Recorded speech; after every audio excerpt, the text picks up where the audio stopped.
എല്ലാ രാഷ്ട്രീയ പാർട്ടികളും ഞാൻ നേരത്തെ പറഞ്ഞ പോലെ ഇടതുപക്ഷ പാർട്ടികളും അതുപോലെ തന്നെ മുസ്ലിം ലീഗ് ഒഴികെയുള്ള മറ്റെല്ലാ രാഷ്ട്രീയ പ്രസ്ഥാനങ്ങളും പാർട്ടികളും ഇതേപോലെ ഇലക്ട്രൽ ബോണ്ട് വഴിയൊക്കെയുള്ള പണം ഒരുപാട് വാങ്ങി.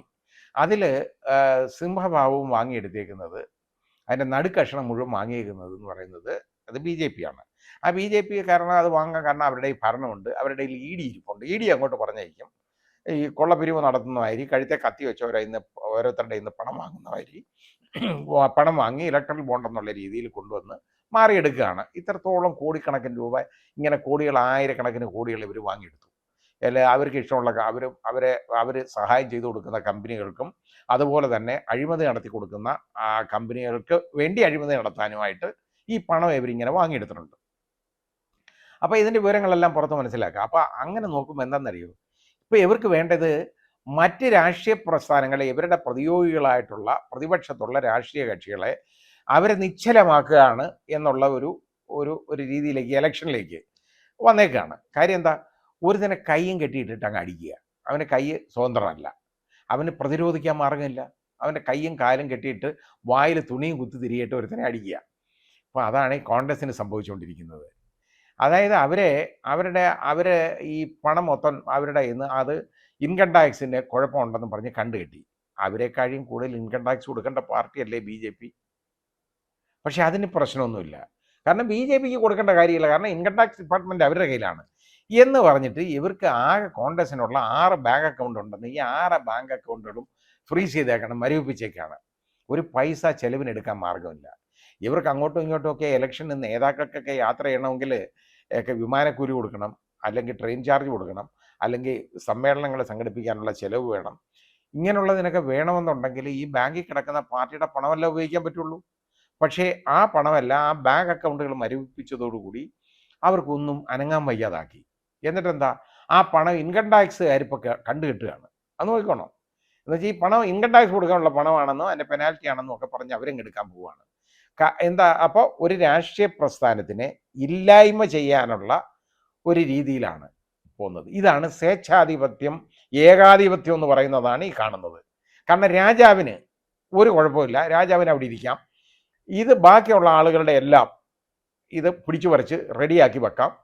അത് മറ്റ് ഏജൻസികളെ ഉപയോഗിച്ചിട്ട്, സെൻട്രൽ ഗവൺമെൻറ്റിൻ്റെ ഏജൻസികളെ ഉപയോഗിച്ച് ഇവരുടെ ഈ പണം പിടിച്ചു പറിക്കുക, ഇതെല്ലാം വാങ്ങിയെടുക്കുക എന്ന് പറഞ്ഞാൽ അതിന് എടുത്തു കഴിഞ്ഞാൽ അവർ നിരായുധരായി അവർ മാറി.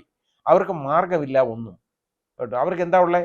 അവർക്ക് വരുമാനം വേണ്ടേ, ചിലവാക്കാൻ പണം വേണ്ടേ? ഇങ്ങനെയുള്ളതിന് ഇലക്ഷനെ പ്രവർത്തിക്കുന്ന സമയത്ത് യഥാർത്ഥത്തിൽ ഇപ്പോൾ ഈ ചെയ്തു വെച്ചേക്കുന്നുണ്ടല്ലോ, ഈ ചെയ്യുന്നത് ഈ എല്ലാ തത്വദീക്ഷകൾക്കും എതിരാണ്, എല്ലാ ഇലക്ഷൻ്റെ എല്ലാ ധർമ്മങ്ങൾക്കും എതിരാണ് ഈ കാണിച്ചേക്കുന്നത്.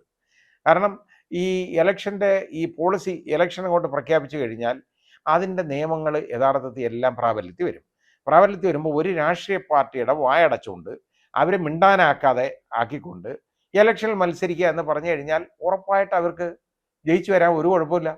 കാരണം ഈ മിണ്ടാൻ ഒക്കത്തില്ലല്ലോ പുറത്ത് കിടക്കുന്നവന്, അവൻ്റെ കയ്യിലൊന്നുമില്ല, എന്ത് ചെയ്യാൻ പറ്റും ഈ രീതിയിൽ? അപ്പോൾ ഇത് രാഹുൽ ഗാന്ധിയെ ഭയപ്പെട്ടാണ് ഈ ചെയ്യുന്നതെന്നുള്ളതിന് ഒരു സംശയം വേണ്ട. ഇവർക്ക് രാഹുൽ ഗാന്ധിയെ ഭയമാണ്. കാരണം ജനസമിതിയിലൊക്കെ ഒരുപാട് മുമ്പോട്ട് പോയി രാഹുൽ ഗാന്ധി. അപ്പോൾ അത് ഇവർക്ക് വളരെ ഭയമായിട്ടിരിക്കുകയാണ്. ആ ഭയത്തെ ഇവർ നേരിടണം. ജനങ്ങളോട് കാര്യങ്ങൾ തുറന്നു പറയണം. ഞങ്ങൾക്ക് ഇലക്ട്രൽ ബോണ്ട് വഴി ഇത്ര കിട്ടി, അത് ശരിയാണ്, ഞങ്ങൾ രാഷ്ട്രീയ പ്രവർത്തനം വിനിയോഗിച്ചൊക്കെ, അല്ലെങ്കിൽ ഞങ്ങളുടെ കയ്യിൽ ഈ ഫണ്ടുണ്ട്, ഇത്രയും രൂപ ഉണ്ട്, ഇതെന്നൊക്കെ പറഞ്ഞ് പുറത്ത് മിണ്ടാൻ ഒക്കത്തില്ല. ഇത് ഇത്രത്തോളം കള്ളത്തരത്തിലുണ്ടാക്കിയ പൈസ അതിൻ്റെ ഇൻകം ടാക്സ് അങ്ങോട്ട് കൊടുക്കട്ടെ. എന്നിട്ട് നിങ്ങളൊക്കെ വാങ്ങിച്ചതിൻ്റെ ഇൻകം ടാക്സ് കൊടുക്കാൻ ഇവരുടെ അടുത്ത് പറ, ഇവരും കൊടുക്കട്ടെ, എല്ലാവരും കൊടുക്കട്ടെ ഇൻകം ടാക്സ്. ഇതിന് കൊടുത്തു കഴിഞ്ഞാൽ അത് ജനങ്ങൾക്ക് കിട്ടുമല്ല പണം. ജനങ്ങൾക്കൊന്നും കിട്ടാൻ പോകുന്നില്ല, അത് വേറെ കാര്യം. കാരണം അത് വേറെ എടുത്തിട്ട് വേറെ വിധത്തിൽ ചിലവാക്കിക്കൊള്ളും. എങ്ങനെ അടിച്ചെടുക്കണമെന്നുള്ളത് അവർക്കറിയാം. അത് അവർക്ക് ഇഷ്ടമുള്ളവർക്ക് കൊടുക്കും. അതിൽ നിന്ന് അത് അവരുടെ ടാക്സ് വേവറോ അല്ലെങ്കിൽ ബാങ്കിലെ കുടിശ്ശിക എഴുതി തള്ളുന്നതോ ആയിട്ടുള്ള പരിപാടികളങ്ങ് നടക്കും. അത് ഇതിൻ്റെ പ്രയോജനം അൾട്ടിമേറ്റ്ലി ഉണ്ടാകാൻ പോകുന്നത് ഇതേപോലുള്ള മൾട്ടിനാഷണൽസ്, ഇവരുടെ പോക്കറ്റിൽ ഇരിക്കുന്ന ആളുകൾക്ക് അവർക്ക് കിട്ടുള്ളൂ. പക്ഷേ ഇവിടെ ഈ ചെയ്യുന്നതുണ്ടല്ലോ, അത് മുഴുവൻ എല്ലാ തത്വദീക്ഷകളും കാറ്റിൽ പറത്തി ചെയ്യുകയാണ്. ഇന്ന് വരെ കാണാത്ത ഒരു കാര്യമാണ്. ഇലക്ഷൻ ഒരാളെ പ്രതിയോഗികളെ മിണ്ടാൻ അനുവദിക്കാതെ ഇവിടെ നടന്ന് ഇവർ മാത്രം നടന്ന് പുഷ്പവൃഷ്ടി നടത്തി വോട്ട് പിടിക്കുക. അതാണ്. ബാക്കി മറ്റവർക്ക് പുഷ്പവൃക്ഷ നടത്താനും അവർക്ക് പണമില്ല. അവർക്ക് ഇത് ഒരു സ്ഥലത്ത് പോകാനും പണമില്ലാത്ത ഒരു രീതിയിലേക്ക് അവരെ കൊണ്ടുവന്നാക്കിയേക്കാണ്.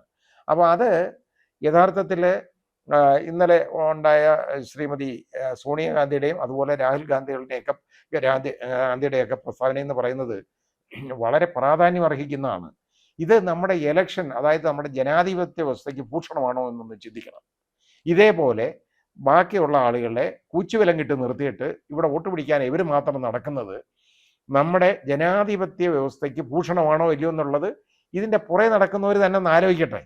അന്ധമായ വിശ്വാസം കൊണ്ടൊക്കെ നടക്കുന്നവരുണ്ടല്ലോ, വർഗീയ വിഷം തുപ്പുന്ന ആളുകൾ, അവരെങ്കിലും ഒന്ന് ചിന്തിക്കട്ടെ.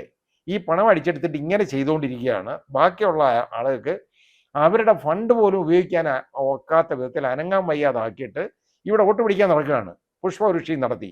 അത് ന്യായമാണോ, ധർമ്മമാണോ, നീതിക്ക് നിരക്കുന്നതാണോ, അതുപോലെ നമ്മുടെ ജനാധിപത്യക്ക് വ്യവസ്ഥിതിക്ക് ഭൂഷണമാണോ എന്ന് ഇവർ തന്നെ ഒന്ന് ചിന്തിക്കട്ടെ.